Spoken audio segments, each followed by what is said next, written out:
10 years ago. I went on my first mission trip, and I met missionaries on the middle of a road in this small town. We went to their house and met them, and it turns out they had their own ministry. It was to work with kids who were physically disabled, and my heart broke.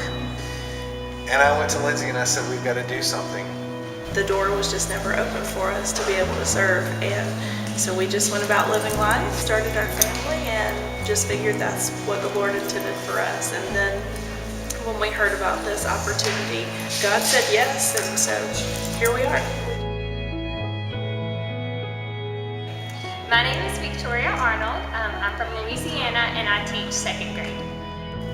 The one student I'm most proud of, a child that was known as having anger issues and couldn't read and didn't think that she would make it in the classroom, to someone now who is reading fluently, who is so respectful, she's quiet, she does all of her work, and we have gone like 2 months without her having any anger outbursts. And so it's just really amazing to watch a child that was just so negative and had a negative cloud over her to be so positive and so just completely changed by God.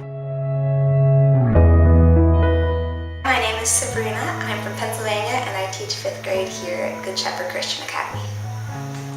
I've taught math for 11 and a half years in the public schools, but then it's really different than teaching 4th and 5th grade here. When I opened the math textbook here for the first time, I was actually really excited to take a picture of the textbook because there's verses in the textbook and it ties math into the world, and God created math and He created the world, so my students and I, we talk about that. The background of a lot of these children is that they have been hurt a lot and they have been left a lot. And once they have a problem with you, they kind of shut down and they don't want to learn. And so our verse this year has been in Galatians 5:22 and 23 about the fruit of the Spirit, and the word self-control I put in big bold letters, so that's kind of been our theme, like learning how to control your emotions, control yourself. Neither of us have any teaching experience whatsoever, other than we've been youth pastors before, so we know what it is to work with youth. I would say a definite highlight, just working with the K-4 children, is watching them learn so quickly, from going from zero English to they can now have a full-blown conversation, or they even pray in English. They pray for their teachers, they pray for the school, they pray for everybody who has to walk to school, that they would walk safely, they pray for everything, but it's very special and sweet.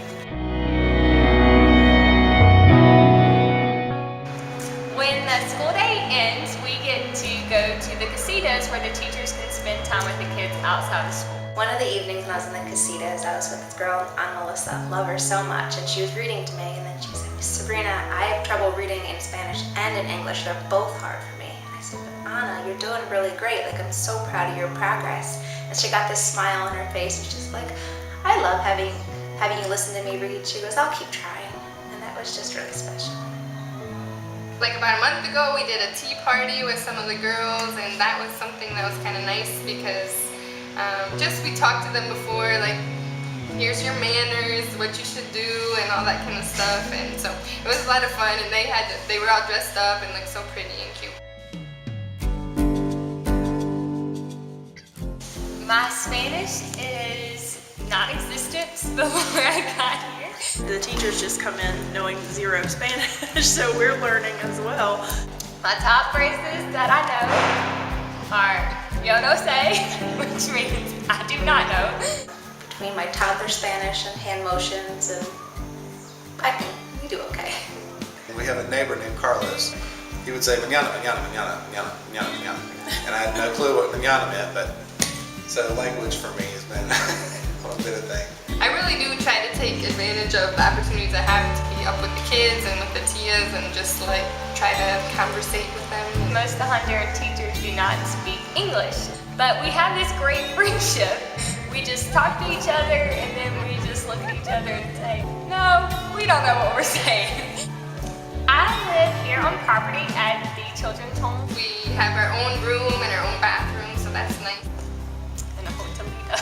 What's it called? Hotelita. Okay, I didn't say it. I love that I can roll out of bed and walk to school every day.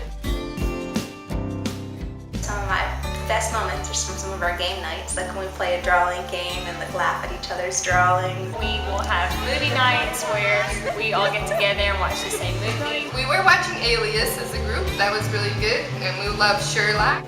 We have a little bit different setup than the rest of the lead teachers in the fact that we are a family, so we live off campus. Turning burning trash into a family activity. The kids love that. They're wanting to like roast marshmallows over the trash. I'm like, kids, come on now. This is our trash. We're not going to be roasting marshmallows over that.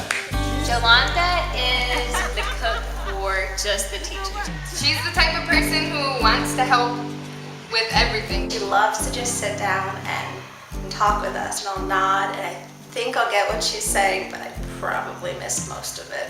My favorite aspect of Honduran culture is just the familiarity of relationships. If you gain a friend in Honduras, you basically gain family. I love it. I mean, I think that's what God intended for relationships and friendships to be like. You kind of develop your own sense of family just with the children and the tias and everyone who lives here, the different missionaries, and that's very much a part of Honduran culture. If someone was on the fence about coming, I would just tell them to just do it, just go for it. If God's called you to it, then you just gotta go for it.